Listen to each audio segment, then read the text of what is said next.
I'm Natalie Gerritstein, Delano journalist, and tonight I'll be moderating on behalf of the Democrat team. I'm Cordula Schnur. I will be moderating on behalf of the Republican team. Although we stand on opposite sides of this debate floor, Natalie and I aren't here to pick sides. And as you can probably tell from my accent, I don't really have a stake in this election anyways. But who knows, maybe I'll come out of this with an American twang. We'll see. To introduce the teams, we're starting with the Republican team led by James O'Neill, who is the chair of Republicans Overseas Luxembourg. James is a tax lawyer by profession and has lived and worked in the Grand Duchy since 2002. His hometown is Orlando, Florida, one of the battleground states. Now, the Republicans overseas keep Republicans living abroad, well-informed politically, while also providing a mechanism for them to feed back to the politicians back at home. Supporting him today is William Abandes, vice chair of Republicans Overseas. William is a semi-retired businessman who is originally from California, but has been in Luxembourg for about 15 years. And challenging the Republicans tonight will be the Democrats. The team lead is Natalie Bachiri. She's the chair of Democrats Abroad and has lived in Luxembourg for more than 5 years. She's been involved in politics ever since she was a teenager and a staff member of a congressional campaign in Las Vegas in 1996. She believes that everyone has to take the time to look at politics and the issues of today and make a decision for the right leaders in their countries, but also in the world. Supporting her today is Amanda Serby, a Florida voter who has cast her ballot from Argentina, Slovakia, Russia, and the Grand Duchy. As an American living abroad for over 20 years, she's often asked about politics at home, and she says when you live outside the US, it is still important to participate in the process and make your voice heard. Now, our debate tonight follows a hopefully lively and also interactive format. In round one, we have each of the teams selecting 2 topics that they would like to respond to. They have 3 minutes to answer a question, and they have not seen the questions. They've been told the topics, but they haven't seen the questions. The opposing side has 1.5 minutes for a rebuttal. Now, US debate organizers are considering cutting the mics of Donald Trump and Biden when they next meet. We hope that won't be necessary here. In round 2, we continue with the same format, but each team gets to choose 1 topic for the opposing side. We then have a little quick fire round of questions during which you, the audience, can choose the final 2 topics that our teams will be responding to, 1 for the Republican side and 1 for the Democrats. So now let's get to the heart of the evening and why you're here tonight. On November 3rd, millions of American voters, if they haven't already voted early, will head to the polls to decide whether sitting President Donald J. Trump will remain in the White House or whether former Vice President and Democratic presidential nominee Joseph Biden will become the 46th President of the United States. This year's election is unprecedented, with a record-breaking number of Americans voting early or absentee, as the nation seems to be more polarized than ever before. Tonight, we're very honored to have the 23rd U.S. Ambassador to Luxembourg, Randy Evans, who arrived in Luxembourg in 2018. Before that, he served as a distinguished attorney and public servant in a variety of roles in government at the local, state, and federal levels. He was outside counsel to speakers of the 104th to 109th Congresses of the U.S. and served on the state election board in his home state of Georgia from 2001 to 2011. And if that's not enough, he's actually co-authored 8 books, one of them titled, in fact, Winning Political Debates. He's kindly offered to also do a coin toss to kick off tonight's debate to determine which team will go first. So let's give a very warm welcome to Ambassador Evans.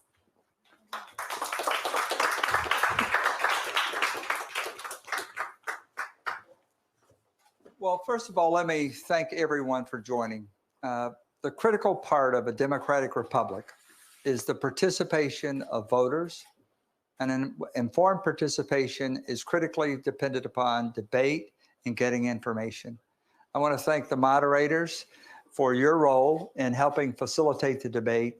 As we've learned, especially this year, moderators actually have a very difficult job. And I'm looking forward to seeing them perform tonight and help us keep the debate moving forward in a lively way to talk about the topics before us. You know, political debate isn't something new to the United States. It started with the Lincoln-Douglas debates all the way back in the 1800s. But the first televised debate was in 1960. And so tonight we will use a 50-cent coin that has John F. Kennedy, who participated in the very first televised presidential debate. And in that debate, he faced then Vice President Richard Nixon.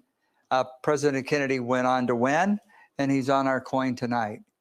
The most important part of this process, however, is to listen carefully, listen to what our respective debaters or presenters have to say, and then at the end of the process, form a decision and go vote.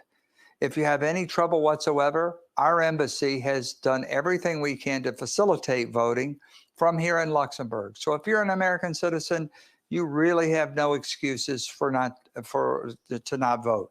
You only have every reason to vote. And after tonight, you'll be a well-informed voter. Finally, let me thank Paper Jam. My very first event when I arrived in Luxembourg was an event at the U.S. Embassy, sponsored, hosted by Paper Jam. And I look every morning for my news from Delano. So I really appreciate their commitment to keeping the people of Luxembourg informed, but also American citizens looking to make their mind up about what to do in this very important presidential election. And so with that, I'm going to hand someone the microphone. I'm going to allow, I think you told me, since the incumbent is Republican, allow the Republicans to make the call, and then we'll do the coin toss and get well underway. Thank you again for joining us. Thank you. We'll go with heads. And the answer is Oh. tails. Oh. Thank you so much. Thank you. Thank you, Ambassador Evans. So we'll start with round one. As a reminder, in this round, each team member will select one category and answer that question. And only one team member at a time can answer and deliver the rebuttal. So Democrats, please pick your first topic. Race issues. Okay.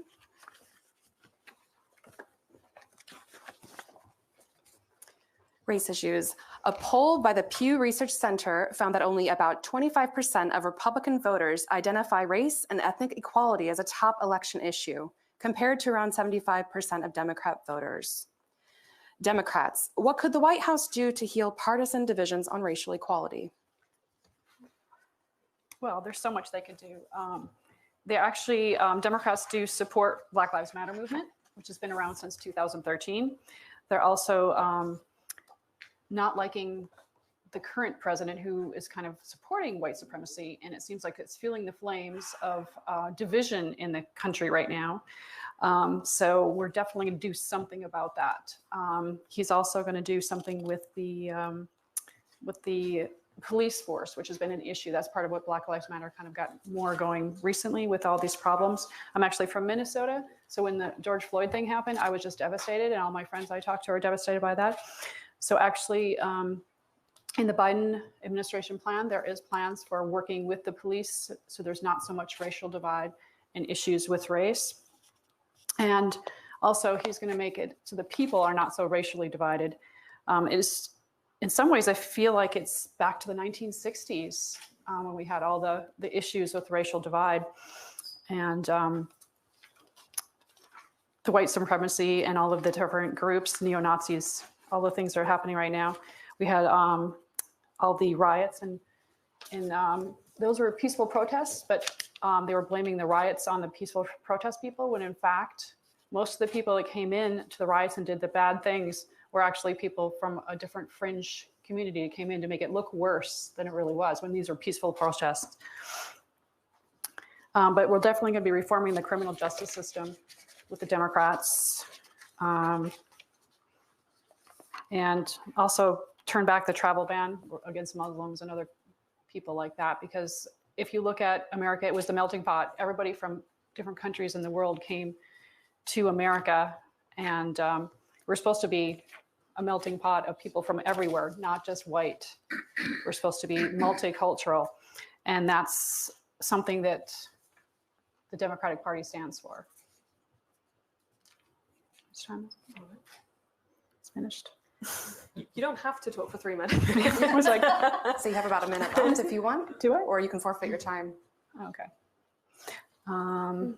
So the other thing is, yeah, so what we're finding is a huge divide, it seems like, with people right now. After the election with Trump, we had little children on the playgrounds telling other little kids, go back to your country and things like that. And it's this whole thing of our young people, and it's going to take decades, I feel like, to step back from all of this racial inequality and the way people are treating each other in such a way, the young people, the older people. And definitely Democrats do not feel this way. We're not a prejudiced type of people. You also have the LGBT, you have people that are Asian, you have people that are Hispanic. We don't need to have this racial inequality anymore. Good. Thank you for that. Each of the gentlemen will respond to this. James, please go ahead. Yes, thank you. As usual, we hear the Democrats proclaiming Donald Trump is a racist. Well, a picture says 1,000 words, doesn't it? Oh my goodness. Here's Jesse Jackson, the 1990s first Black presidential candidate for the United States with Donald Trump. And guess what? Back in the 90s, Jesse Jackson said Donald Trump has done fantastic things for African-American communities. But hocus pocus, Donald Trump runs for president as a Republican, and the Democrats start proclaiming racist, racist, racist. Well, let me remind you of what Herschel Walker said, who, by the way, happens to be one of the greatest American football players of all time. He said, how dare the Democrats insult me by calling President Trump racist when I am a friend of his for over 30 years and I support him? Okay, let's go back a week ago. A week ago, Ice Cube, the gangster rapper, with his contract for Black America, came out and said, we want to empower Black Americans with economic prosperity, with the right to create jobs. In other words, not the Democrat approach of put them on food stamps and they'll vote for us because we get free stuff. You know what Joe Biden said? Joe Biden said, no, we're not going to talk to you, Ice Cube, because we're going to wait till after the election. No, thank you. It doesn't go well with our program. You know what the Trump administration did? They reached out immediately. And guess what? CNN had blacklisted Ice Cube. I don't know why, but he was. And all of a sudden, oh my goodness, Ice Cube is on CNN a week ago explaining the contract for Black America, which talked about having Black-owned businesses getting financing. Is your time already? I'm afraid. Okay, well, then I will respectfully zip it. There is some time for closing statements at the end, so you can reserve some of that ammo for then. James, it is up to you to pick our next topic. The next topic will be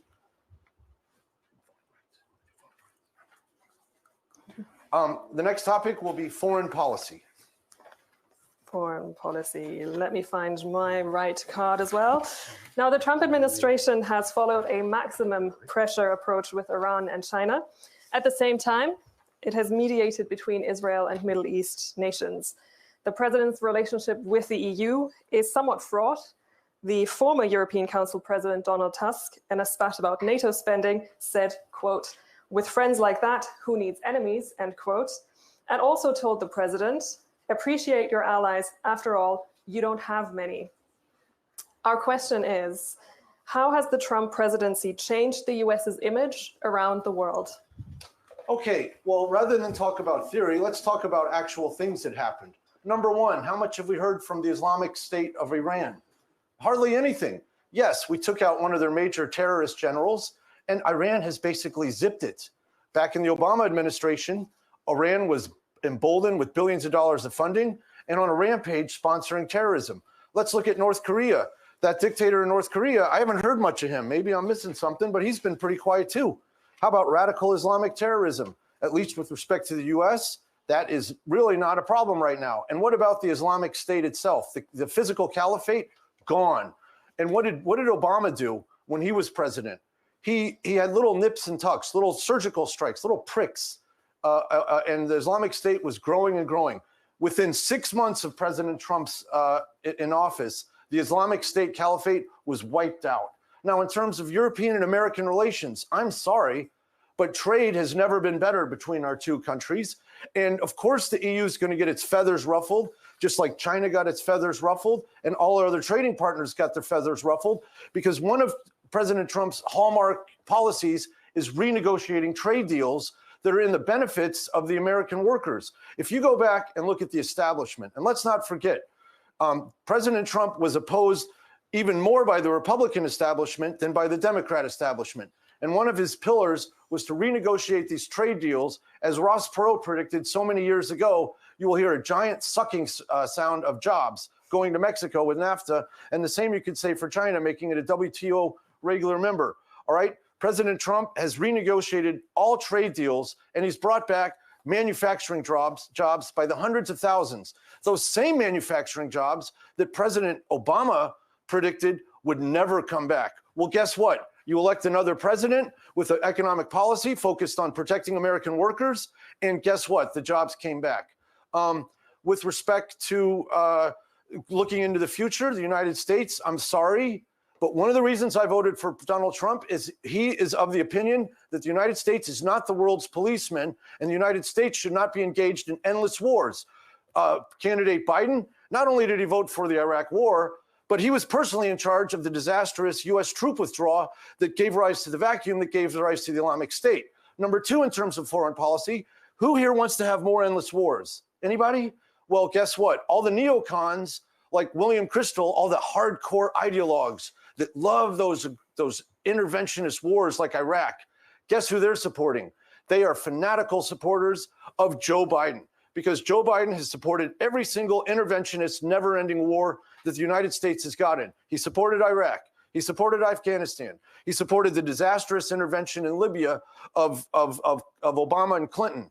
And so you can expect, I can't predict who's going to win the election, but I guarantee you, if you want to see more reckless interventionist wars that are bankrupting the United States, vote for him.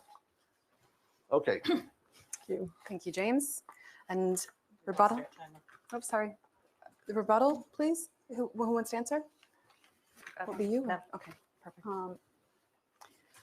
Yeah, so you went into great detail about things from the past, but what about things that have happened since he's been in office? In the Biden administration, Americans will lead by example and rally the world to meet our common challenges that no other nation can face on its own.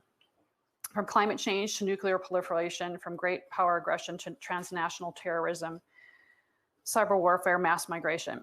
Donald Trump's erratic policies and failure to uphold basic democratic principles have surrendered our position in the world. We do not have the allies that we've had from years ago. It's weakened our ability to mobilize ourselves and others to meet those challenges, and it threatened our security and our future. One of the things that that Biden will do is he's going to put together what he calls a global summit for democracy through the whole world and work with all the countries fighting corruption, defending authoritarianism, and human rights, which has kind of not been a focus of the last administration. The other thing that he's going to do a lot with is work with the historic Iran nuclear deal, which was originally negotiated by Obama and Biden. He's going to bring that back on he's going to work with North Korea. And also what just recently came into the news, the New START treaty with Russia, which is expiring in February. And he's going to make sure that that gets continued, and reducing the role of nuclear weapons in the world. And of course, the Paris Climate Agreement, he will, Paris Climate Accord, the day he becomes president, he will put that back in place. Thank you. That's time. Thank you. Yes. We're going to get that fixed in a minute. Amanda, it's up to you now to select a topic. Oh, I guess our topic is voting rights. Voting rights. One moment. Okay. A Democrat candidate won the popular vote in 4 out of the 5 last elections, yet a Republican has been in office for 12 out of the last 20 years. Gerrymandering, the redrawing of the electoral districts map, helped shift 59 congressional seats in the 2012, 14, and 16 elections, 20 in favor of the Democrats, 39 in favor of the Republicans. There have been problems reported on ballot boxes, long lines at polling stations, registration glitches, wrong absentee ballots, and more. Democrats, what needs fixing in the U.S. voting system, and what measures would you like to see taken to achieve that?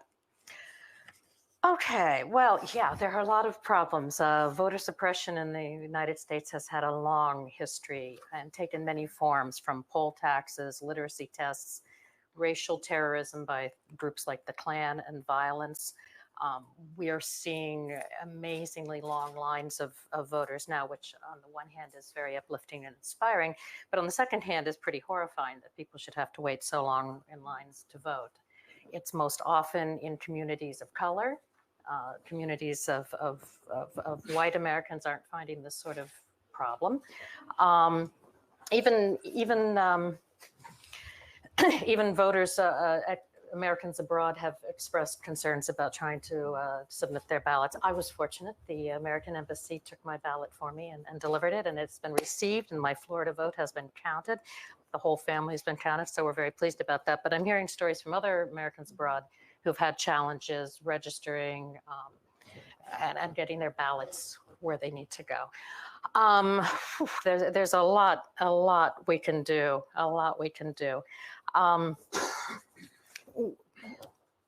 we could simplify registration. We could make things more like in Luxembourg, where you're automatically registered to vote. We could make election days a holiday so that everybody can go. We are seeing companies giving employees paid time off to go vote. Goldman Sachs just gave a half-day paid off, first time ever, because they feel that a Democratic sweep would mean a faster, more economic recovery. So they're encouraging people to vote.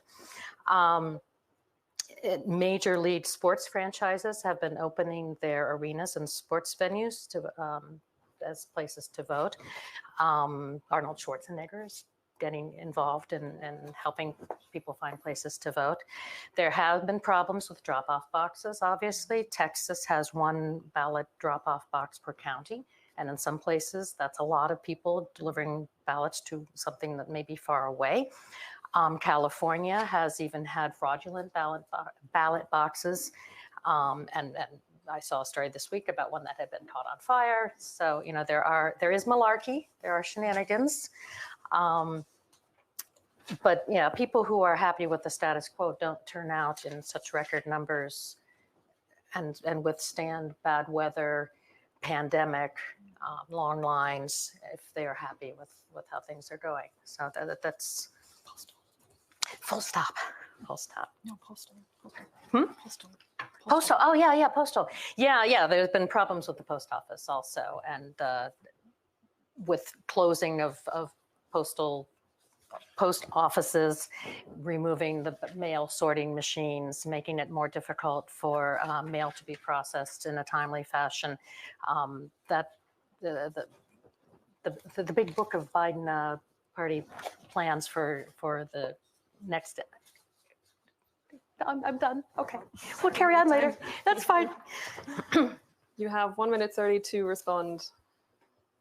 Concerning voter registration, we have easy registration in California, where when you go get your license, you can register. The problem with that, they came up with motor voter registration, where they even allow illegal aliens to go ahead and register. Any state that has illegal aliens able to get a driver's license, which they thought that was a good idea, but they also let them register to vote, which wasn't a good idea.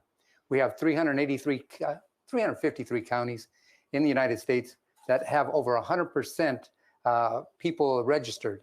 How do you get over 100%? Incredible. I don't know how. We have voting in 2012. We had precincts in Philadelphia that had 120% voting. And by chance, 100% were all for Obama. Mathematically, that's impossible, but somehow it happened.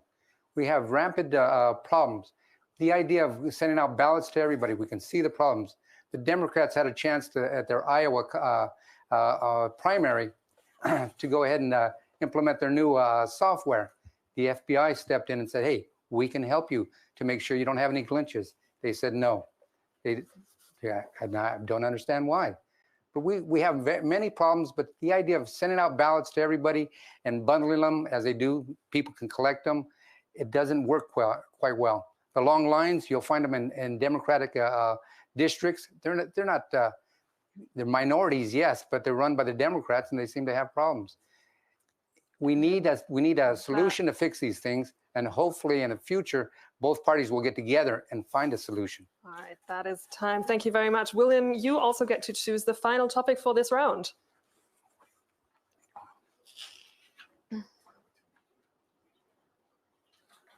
We'll take media. Media. Media for 10. Media. It's not Jeopardy. Now, Fox News anchor Chris Wallace, who also hosted one of the past debates, at a 2019 Society of Professional Journalists event said, and this is a quote, "I believe that President Trump is engaged in the most direct, sustained assault on freedom of the press in our history," end quote. Our question for you, what is President Trump doing to uphold the so-called fourth pillar of democracy? Well, we had hearings in the Senate to investigate why the bias in Facebook, Google, and the various other big tech groups. It's well known that the big tech are Democrat favored. In 2016, there was influence by Google for about 400,000 votes to sway to the Democrats. So it's time we start to look into, as we are, to find out what's going on with Google. Maybe disbanded as we know it today, or broken up, but we have to start looking at the big tech. The media is quite biased. We had 4 years of Trump's a Russian stooge. He's done all these other things while the media hasn't told the truth. When they found out the truth, or we found out the truth, still hasn't been out there, that Hillary Clinton controlled the shenanigans against Trump to label him a Russian stooge. It was all made up and taken over by the FBI, DOJ, the CIA, the Defense Department. We found out many things. Poor people like General Flynn, who was found guilty, supposedly. He had to confess to being guilty because they're going to come after his kids. So the media has to step in and do their work and find out the truth, do true investigating. But that doesn't seem to be happening in the year 2020, and it hasn't happened in quite a few years. Me, myself, I've turned off much of the media for many years. And yes, we have a nice new case coming up. It's not nice because it involves many terrible things concerning the Biden family. Hunter Biden is involved in Burisma, which and many other things. He was involved in China. He got a $1.5 billion deal there, and he got a 20% stake in the company. I don't know how you get that when you don't have any capital to present. His dad, in the notes that we have from his computer, that his dad is getting 10% and 50% of the pay of Hunter Biden. It was investigated. That's why we had the impeachment, because Hunter Biden was involved in all these things along with Joe, and the Democrats decided to go after Trump for his phone call, which he did nothing illegal. Hunter Biden was protected by his dad when Joe went to the Ukraine and had the prosecutor fired who was investigating Hunter Biden, which would have led to Joe. So we have to start cleaning up the media, or ask the media to clean up themselves. And hopefully they will. But the age of the internet, we can find more of the truth now than we don't have to wait for somebody else to provide it, that are part of that popular media. Right. Thank you very much. Okay, and it's time for the rebuttal from the Democrats. Okay, yeah, I was wondering when Hunter Biden was going to come up. That's a really nice distraction from the COVID crisis and the crashing economy, and that's all it is.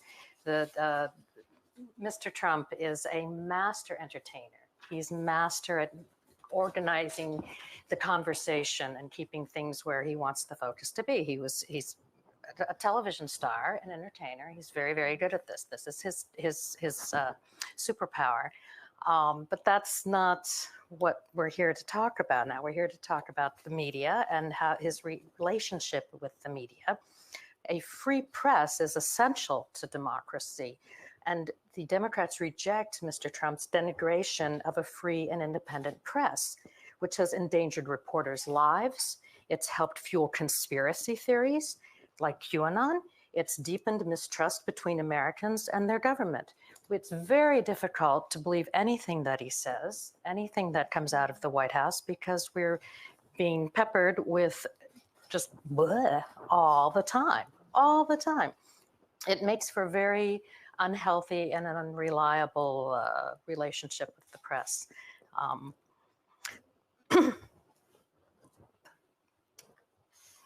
Thank you. So we've finished round one. We're going to head into round two, which is a bit similar, but it mixes things up a bit. So in round two, each team will pick one topic for the opposing team to answer, and then there'll be time similarly for rebuttal. So Democrats, it's time for you to pick one of the topics for the Republicans to answer, please. Domestic economy. Now, the US saw some 22 million jobs lost in March and April, and despite some summer gains, only about half have been added back by US employers. August unemployment reached 8.4%, and while both Trump and Biden have promised to create millions of jobs, they have differing opinions on how to get there. Our question for you. Donald Trump is calling for tax cuts and deregulation to support local job creation. Will that be enough to counter more jobs lost to the current crisis than to the 2007 to 2009 recession? Thank you. So let's go back in time a little bit to December 2019, before the COVID crisis hit. Jim Cramer of CNBC News said, look, folks, whether you like him or not, we got to give President Trump some credit for one of the most fantastic economies in a very, very long time. Apparently, he's racist, but Black Americans had their lowest unemployment in history. Women had unemployment below, I think it was 5%, and the economy was booming. The GDP was growing faster than 3%, and President Obama predicted, as he was leaving in his last few years, it's impossible to go above 3%. Well, wrong. You put a pro-business president in power that unleashes the economy and lets it grow, the economy will grow. President Trump has three pillars to his economic plan. 1, cut taxes. 2, deregulate the economy. And 3, renegotiate trade deals. Okay? So then the COVID-19 crisis hit, all right? And the economy went belly up and stalled because President Trump listened to his advisors and shut down the economy with the cooperation of the governors, because we have a constitution, we have federal and state powers, so they work together, all right? President Trump got the economy open as soon as he could, and the governors in key states got the economy open as fast as they could. The Republican states had a very strong tendency to open up the economy sooner, and they have less COVID cases, generally speaking, than the Democrat states that have kept the economy shut down and have higher COVID rates. All right, the superstar here is New York. New York City is literally stagnating, and the big debate among New Yorkers is, will it ever come back? I'm from Florida. I was just there over the summer, and I can tell you, I met so many New Yorkers that are looking for real estate, getting the heck out of New York because the economy's run down. They've defunded the police. Crime is up, and voila, that's the Democrat policy in action, all right? So what's Trump going to do right now? Well, let's look at the September numbers. Already half of the jobs that were lost have come back. The economy is, okay, you want a fact check? Here we go. 661,000 jobs to the economy in September. October 1st, unemployment went from 8.4 to 7.86%. Over half the jobs lost in March have come back. I invite everyone here to fact check this, please. All right. And what does Biden want to do with his plan? Well, the first thing he wants to do is raise taxes to the high heavens. All right, we're here in Luxembourg. Let's talk about what Prime Minister Bettel said. He said it would be poisonous to raise taxes in the economy. That's what the Luxembourg Prime Minister said. I wish the candidate Biden would listen a little bit to the Luxembourg Prime Minister, because he wants to double capital gains from 20-something% to 40%. He wants to command and control the economy with massive amounts of tax hikes, massive amount of government regulations. If Vice President Biden wins, I guarantee you another thing. You are going to see the U.S. economy go right through the floor. And that's all we have time for. Thank you. Democrats, your response, please. Well, everything you said, I do not believe, but it's fine for you. So actually, with COVID, it's been a huge problem with the economy. The only people that are benefiting from this are the wealthy people, the stock market. We have 40 million Americans facing eviction. 30 million unemployed Americans have lost their 600 weekly benefits because the stimulus package has not been put back in place, which has been discussed for the last couple of weeks, but is being put on hold right now by the Republicans because instead, in the news today, it mentions because They want to put the judge in the Supreme Court. That's more important to them than the people right now. 92 million Americans are uninsured or underinsured, and that's because most of our insurance is part of being employed. There was a poll just recently done where it said 72% of all people want the stimulus package. 56% of them were Republicans, 91% of them were Democrats. 1/3 of Americans have less income now than before the pandemic. You know, yes, the rich people are doing quite well, but the poor people, the regular people, are not.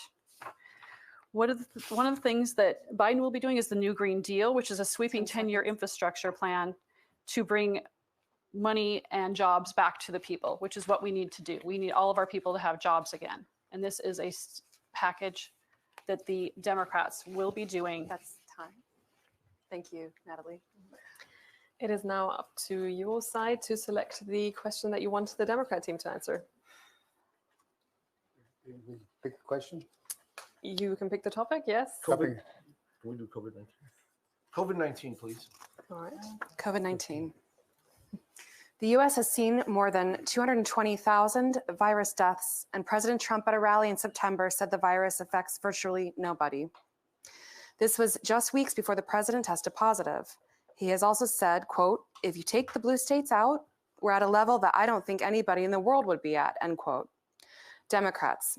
Have Democrat-run states been better or worse in responding to the virus, and what could Biden change on the federal level? That's a good question.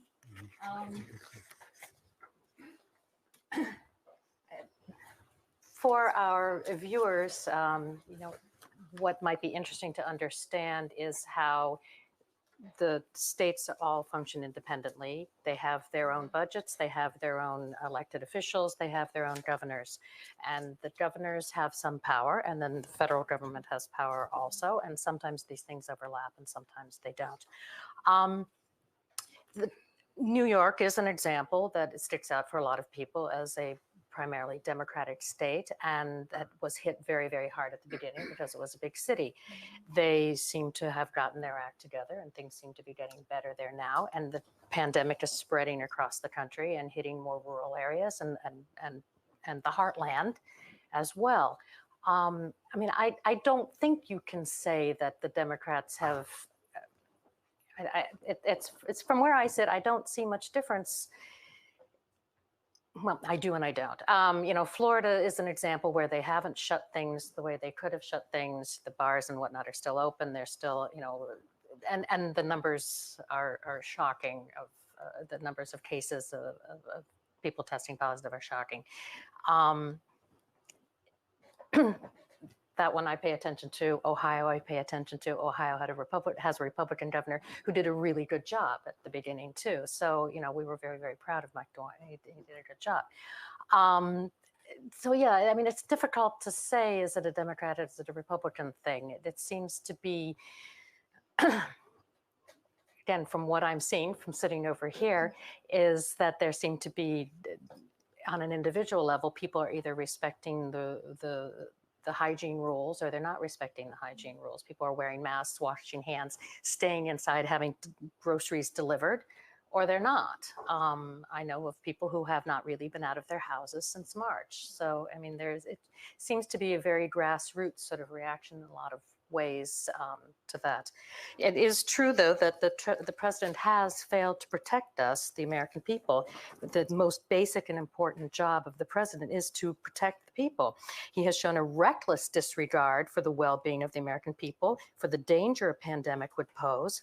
They had a book left to them by the previous administration that outlined how to handle pandemic.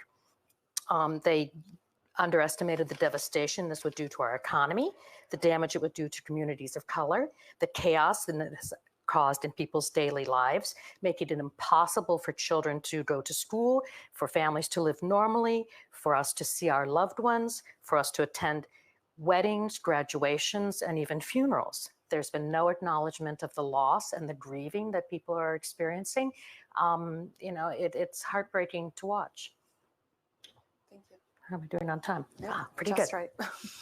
Yeah, well, first of all, I think everyone's aware here that we do have a U.S. Constitution that delegates some powers to the federal and some powers to the state.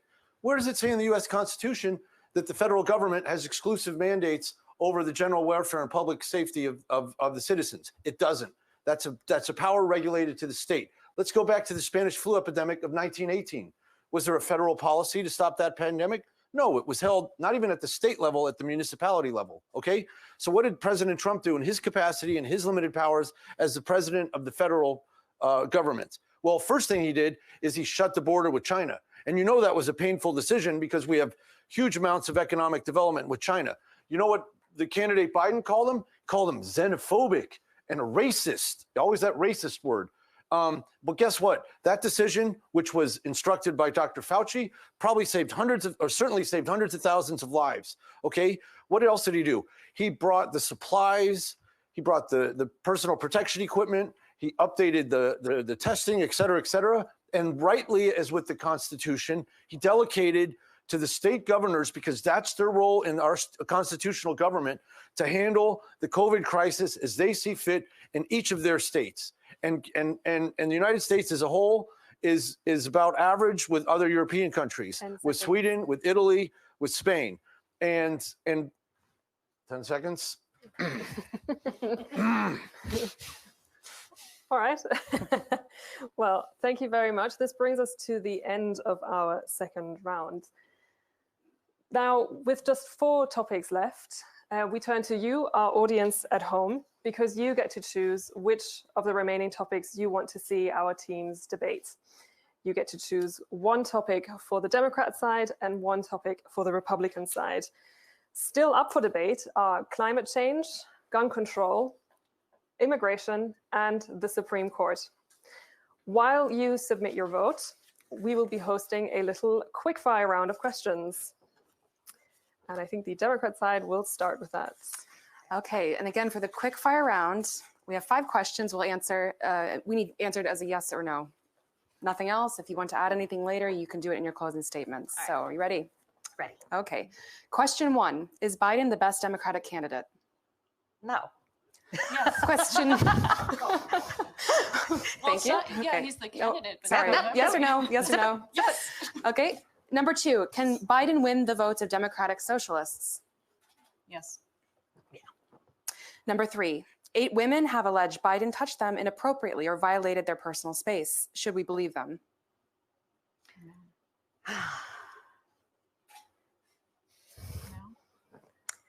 Okay. Number 4, is Kamala Harris a diversity hire? No. Number 5, was the RBG memorial service an appropriate time and place for anti-Trump chanting? No. No. Thank you. Republicans. All right, just as a reminder for everyone at home to vote, your quick fire questions. Is Donald Trump a liar? No. Do the president's tweets harm his administration? No. Does the president encourage far-right extremism? No. Did the president pay his fair share of taxes as a businessman? Yes. Yes. Will the president concede in case of a Democrat win? Yes. Thank you very much. And by now, hopefully, we have had people at home voting on the final topics. And our team will be putting that together and bringing us the questions that we will be asking. So bear with us for a moment.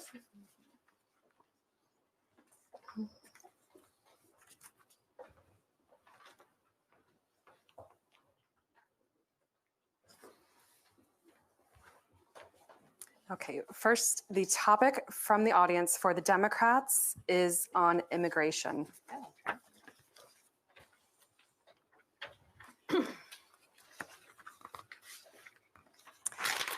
Sorry. Okay. A congressional investigation released in September found widespread failures in medical care at ICE facilities, staffing shortages, and poor sanitation. At the same time, the Trump administration has made legal immigration and seeking asylum harder. Democrats. Biden has tweeted that, quote, immigrants help grow our economy and create jobs, end quote. But some argue there need to be limits to migration. How would a Biden White House protect the interests of US citizens? We always have a process for immigration. I mean, I had a process for coming to Luxembourg. I've had a process for every country I've ever lived in where I have to prove that I'm not a burden on the system, that I'm healthy, I have money in my bank account, that I'm here for a real reason. You know, there's no reason why there can't be some reasonable system in place. The question is, would Biden have, where's my question? It's got away. I mean, we're a nation of immigrants. Americans are a nation of immigrants. You're either Native American, you came over on a ship as a slave, or you're like us, your ancestors came from somewhere else. And that has always been our strength. You know, our motto is E pluribus unum, out of many we are one. This is the bedrock American idea that's animated our country from its earliest days, and it inspires people from every corner of the earth to come to the United States and participate and be a part of our country. You know, we need to be diverse, compassionate, and welcoming. We need to be reasonable in our process. We need to, I mean, immigrants bring brains, immigrants bring labor, immigrants bring a lot of things that make our culture a better place. They're essential to our society and our economy. They're parts of our families. They enrich our culture. They grow our food. They care for our loved ones. They serve in our armed forces and provide critical healthcare services. They make Americans stronger. How am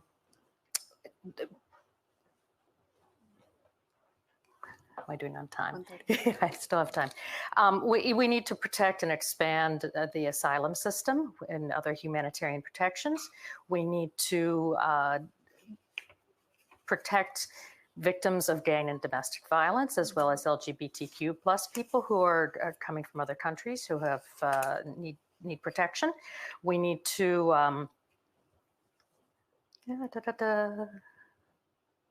we need to reinstate, expand, and streamline protection for Dreamers and the parents of American citizen children to keep families together in communities they have long called home.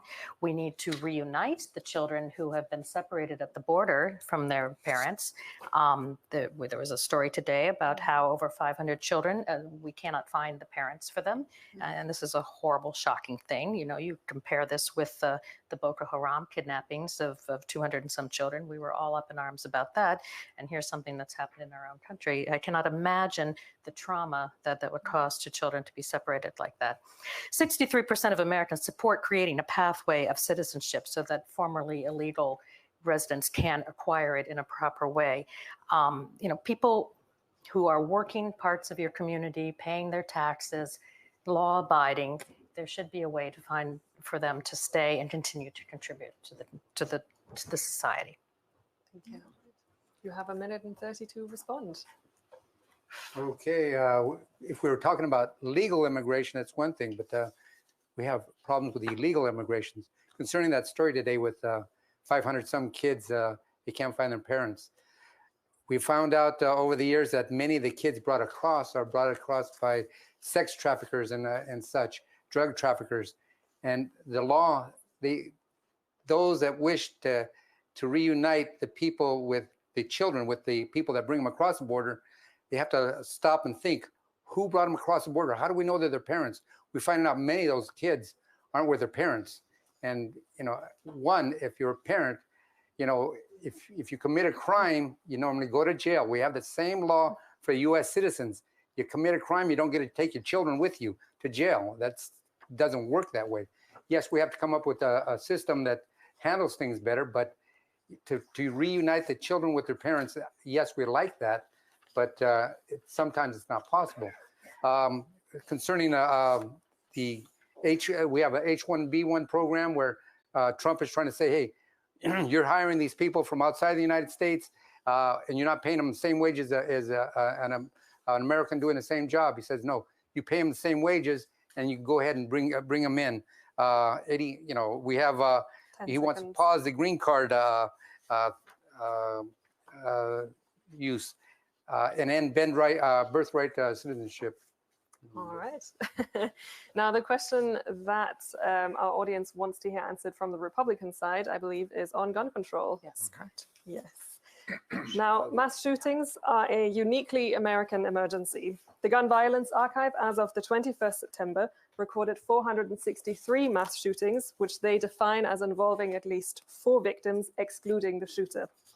House Democrats in 2019 pushed through legislation mandating federal criminal background checks on all gun sales on a 240 to 190 vote.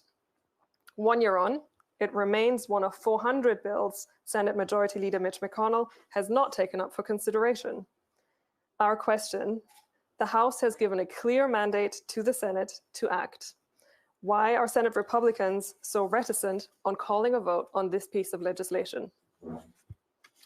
Okay, well, that legislation is probably seen as overly restrictive on the fundamental right that our US Constitution grants law-abiding citizens to bear arms, okay? And this fundamental right is based on 2 parts. The first one is dated back to the 1800s, and it relates to the collective right to resist oppression. Because when the redcoats back in the American Revolution started to come after patriots, the first thing they went after was our guns. The second right it guarantees is the right of self-defense of life and property. And if the candidate Biden gets elected, he's going to appoint Beto as the gun czar. And the Democrats have said numerous times they want to severely limit the Second Amendment. Well, I'm sorry. If you want to get rid of the Second Amendment, you're going to have to change the Constitution. And proposing legislation that overly restricts law-abiding citizens to have the right to guns is going to be unconstitutional. In case anyone doesn't know, I'll remind everyone that there already is legislation, but no one can purchase a gun in the United States without a background check. If they have a felony conviction, if they have a history of mental abuse, and if they have a history of domestic violence, they are not allowed to purchase a gun. You're shaking your head. That's what the law is. I'm sorry. Okay. So one of the things that Donald Trump is highly supportive of is the Second Amendment. And I know a lot of Europeans think that's crazy, that, oh, you Americans and your guns. Well, let me tell you something. If you look at all the modern human rights charters, whether it's the United Nations, whether it's the European human rights charters, they have omitted the right of people to defend themselves. They have omitted the right of peoples to resist oppression. The French Revolution, going back to the 1790s, the Declaration of Rights and the Declaration of the Citizens of Rights and Men, clearly listed the right to resist oppression. Okay, and the United States is the only country in the world that has this fundamental right still guaranteed. And as an American, I'm very proud of that. In Europe, we don't have these rights. In China, no way you don't have these rights. In dictatorships, law-abiding citizens do not have the right to bear arms. In free, democratic societies with constitutional rights, it is allowed. And one of the big differences between the Democrats and the Republicans is Republicans respect the Constitution and the Second Amendment right. The Democrats can't wait to get their hands on legislation to remove this right. I heard Clinton say years ago that, oh, don't worry, I'll give you the right. Don't worry, you can still hunt your big deer. Well, that's not what the Second Amendment is about. Second Amendment is about self-defense, and resistance from oppression is a last line of resort. And thank you, James. Sorry to interrupt. Okay, and Democrats, your response, please. I know the Republicans always twist it to the Second Amendment, but it really doesn't have anything to do with the Second Amendment. We're not taking away anybody's rights from having a gun. Every state has a different way that they deal with the guns. It should be more of a federal thing. There was polls done years ago about how many people should have a background check. 70% of the people said we should have a background check. We have so many shootings. We have more shootings in America than anywhere else in the world. So you can say, oh, we want to have our guns, whatever, but why are all these people shooting each other? Why are we having these mass shootings? Why are we having these school shootings? And why are we actually saying, okay, give a teacher a gun in the school just in case some mass shooter comes? It's come to the point where it's all about fear mongering. These little kids have to sit there and be afraid that something's going to happen because they actually have drills about school shootings. And then we had a law that just came into place, which was really bad in Arizona on the anniversary of a mass shooting, where all of a sudden now at the university, kids can have guns on the university. Can you imagine a drunk college kid walking around with a gun? Or in Texas, where you see a person walking down the street with a semi-automatic weapon on his, how do you know he's the good guy? Who's the bad guy? How do you know this? Now, this all started back in 2014 when they rolled back the whole semi-automatic weapons. There is no reason why anybody needs to have a semi-automatic weapon. That is for military purposes. Sorry, your time's up, Democrats. Thank you. Well, now we've reached already the closing statements time. Each team has an opportunity to make a closing statement of 2 minutes each, and we're starting with the Democrats again. Do you want to say something? This is the final? Yeah, it's your Yeah. closing statement. Do you have a closing statement? Okay. Let's see. So there's lots of challenges before us. We have the worst public health crisis in a century, the worst economic downturn since the Great Depression, and the worst period of global upheaval in a generation. And we have the urgent global crisis posted, by climate change, racial injustice, and it still stains the fabric of our nation, and it will test America's character like never before. We need to change that with the Democratic Party. And it's not going to be because we have one person in charge of our party, like Trump is the one person that everybody's voting for. What we have is we have a Democratic administration of various people coming in under the administration, and all of them are bringing in their best pieces. And they're actually going to listen to each other. Versus when we have somebody like Trump right now, he doesn't even listen to his advisors. He doesn't listen to any of his administration. He just unilaterally comes up and does things on his own. He's unilaterally taken out the EPA, Environmental Protection Agency. He goes in and he's rolled back so many things over the years. It's going to take generations for us to take this back. But with our Democratic Party, yes, we have Biden, but it's a Democratic Party. And we're going to bring in the new Green Deal. We're bringing infrastructure. We're going to give more jobs. We're going to have a new Green Deal by 2050. We're going to try to go down to almost zero emissions. And also we're going to spread that into the rest of the world and bring everybody into it with us. So it's not just going to be one person in charge or one group. It's going to be the whole country and the whole world that we want to bring together as a democracy again. 20 seconds left. Do you want to use them? Okay, thank you. All right. In that case, James, you have 2 minutes for your closing statements. Thank you. Very quickly, I would like to thank Paper Jam and Delano for hosting this event. And thank you, Ambassador, for your speech earlier. Now, let's get to it. All right. So we got to hear from the Democrats. As usual, President Trump is this mythic, colossal figure that's doing everything by himself. Wrong. That's not the case. The Republican Party is very diversified. We have libertarians, we have evangelicals, we have conservative pro-business folks, we have gays, we have every single minority represented. So I'm sorry, while you'd like to spin the Republican Party as this dictatorship, we're not. So guess what? Okay, number two, what's most important on the minds of Americans right now? It's getting the economy back. Let's look at the two choices. If you vote for Biden and Harris, you're gonna get taxes up through the roof, okay? And like I said earlier, our prime minister in Luxembourg said raising taxes now is poisonous. Well, Biden's going to double capital gains, raise a 30% increase of corporate tax to almost 30%. And that's going to do wonders for the economy. Oh, yes, it is, because they're going to take all that money and they're going to spend it on bloated, inefficient, federally mandated projects, command and control. If you want socialism, which we all saw that's worked in the past, if you want to stifle the spirit of entrepreneurism and business in America, which grew and made America, vote for Biden. If you want freedom, if you want economic liberty and businesses to prosper, vote for Trump. Okay, if you want more foreign wars, because Biden and even the neocons that have left to go for Biden, they love Biden because he's going to bring more aggressive interventionist wars. Trump is not like that. He wants to end these foreign wars because America has spent too much money on them. Now, if you want to talk about healthcare, Biden's going to bring back Obamacare, which is sponsored by the insurance companies. Trump wants to deregulate it, and Trump has attacked the insurance companies. So you want freedom or you want command and control and a bloated bureaucracy? Those are your choices. All right. Thank you very much, everyone. We are getting to the end of our debate very quickly. If you've enjoyed this event, sign up for some of our upcoming talks, including a Delano live chat with Luxembourg MEP Christoph Hansen on the 28th of October on the EU-UK trade deal, another heavily debated topic. And you can also pick up a copy of the latest issue of Delano from newsstands starting tomorrow.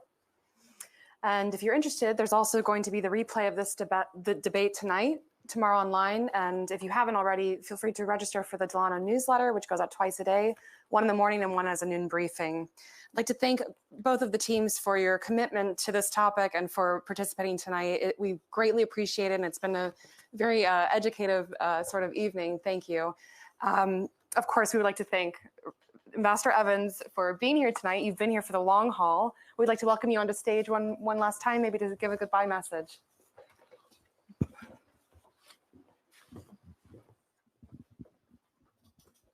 Well, first, just let me congratulate everyone that was on the stage. I wish that we could actually import the moderators. You both did a wonderful job.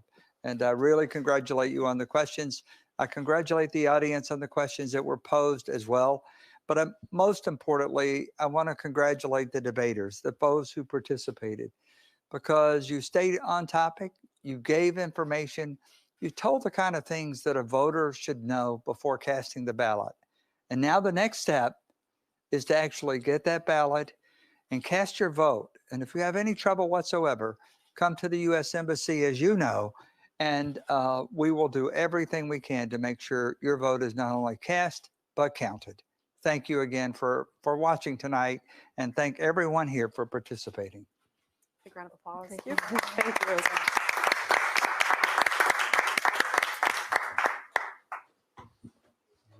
Great job. Great job. Okay. Great job.